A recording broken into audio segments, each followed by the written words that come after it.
नमस्कार, मी सद्दाम सिंगुल्ला. आपण पाहतात एस एम नेटवर्क प्रस्तुत फिफोर मराठी. चला तर पाहूया आजच्या ठळक घडामोडी. खंडणी प्रकरणात जर्मन गँगचा शुभम पट्टणकुडे याला जामीन मंजूर.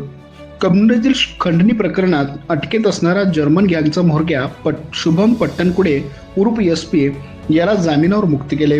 याबाबतची हकीकत अशी की कबनूर गावचे सामाजिक कार्यकर्ते हुसेन मुजावर यांना खुनाची धमकी देऊन एका आरोपीच्या जामीनसाठी 30,000 रुपये खंडणी मागितल्या प्रकरणी हुसेन मुजावर यांनी 6 जुलै 2025 रोजी शिवाजीनगर पोलीस स्टेशन इचलकरंजी येथे पट्टणकुडे व अन्य 3 साथीदाराविरुद्ध गुन्हा दाखल केला होता.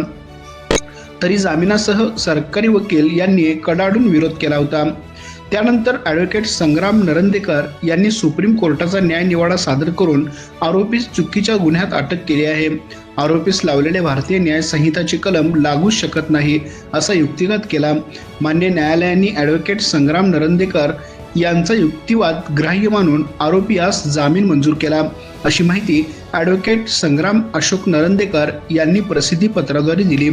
आमच्या प्रतिनिधीसह पाहत रहा